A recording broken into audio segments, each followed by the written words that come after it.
আমি অনন্তপুরের মেয়ে, চিনবে না আমাকে। তোমার শেষ গল্পের বইটি পড়েছি শরৎবাবু, বাসি ফুলের মালা। তোমার নায়িকায় এলোকেশীর মরণ দশা ধরেছিল ৩৫ বছর বয়সে। ২৫ বয়সের সঙ্গে ছিল তার রেষারেষি। দেখলাম তুমি মহাদশায় বটে, জিতিয়ে দিলে তাকে। নিজের কথা বলি, বয়স আমার অল্প।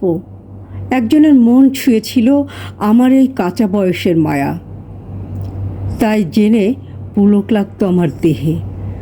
ভুলে গিয়েছিলাম অত্যন্ত সাধারণ মেয়ে আমি।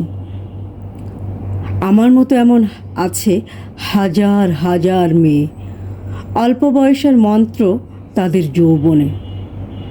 তোমাকে দোহাই দিই, একটি সাধারণ মেয়ের গল্প লেখো তুমি। বড় দুঃখ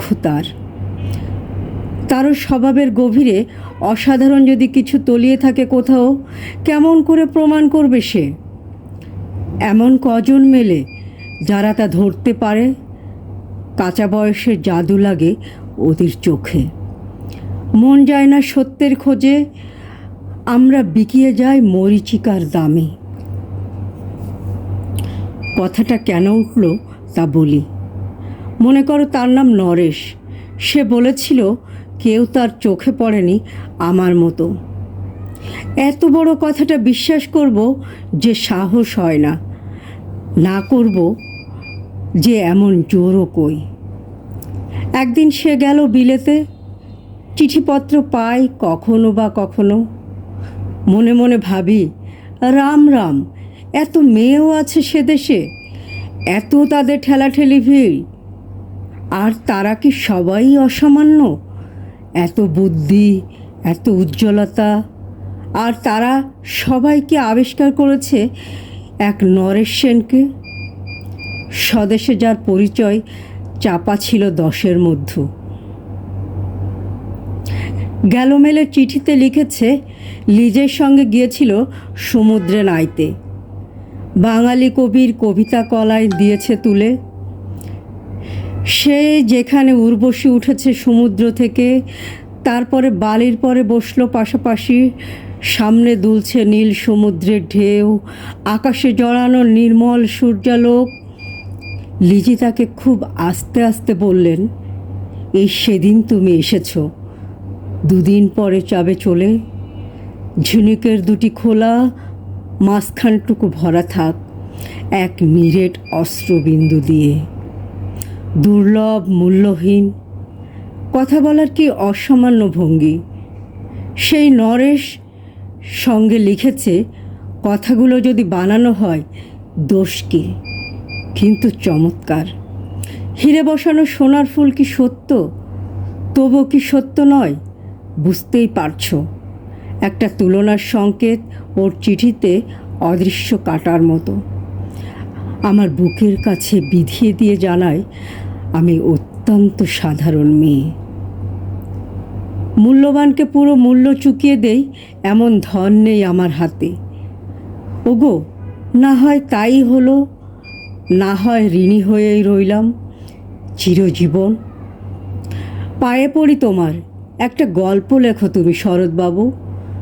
নিতান্তই সাধারণ মেয়ের গল্প, যে দুর্ভাগিনীকে দূরের থেকে পাল্লা দিতে হয় অন্তত 5-7 জন অসামান্যর সঙ্গে, অর্থাৎ সপ্তরথিনীর মার।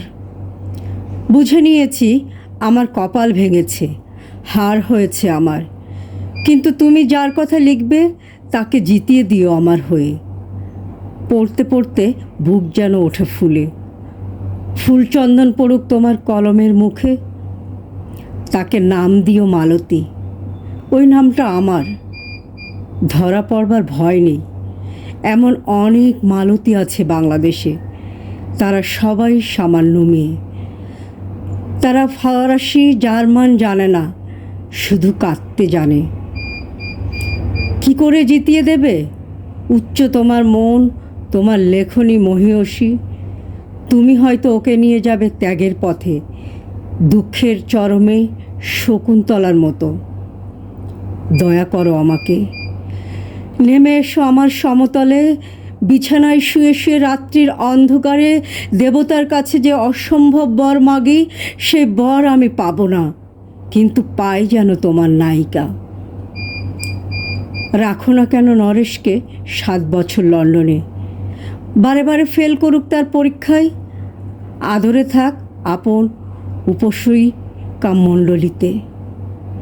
ইতিমধ্যে মালতী পাশ করুক এমএ কলকাতা বিশ্ববিদ্যালয়ে, গণিতে হোক প্রথম তোমার কলমের এক আঁচড়ে, কিন্তু ওইখানেই যদি তুমি থামো, তোমার সাহিত্য সম্রাট নামে পড়বে কলঙ্ক।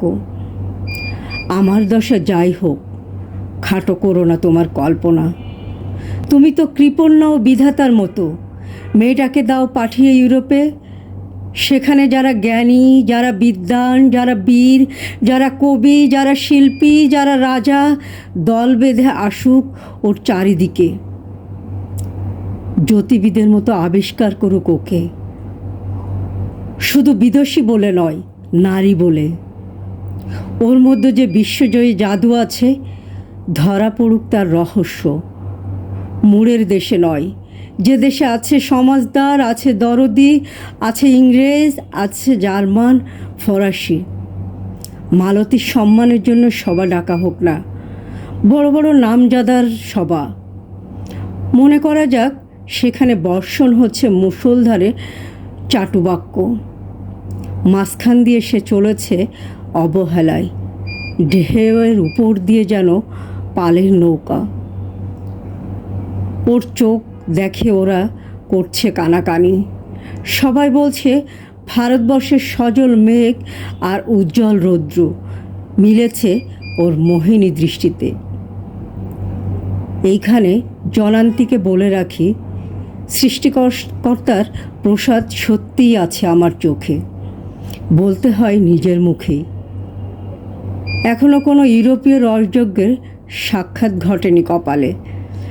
নরেশ এসে দাঁড়াক সেই কোণে, আর তার সেই অসামান্য মেয়ের দল। আর তারপরে আমার নোটে শাকটি মুড়লো, স্বপ্ন আমার ফুরালো। হায় রে সামান্য মেয়ে, হায় রে বিধাতার শক্তির অপব্যয়।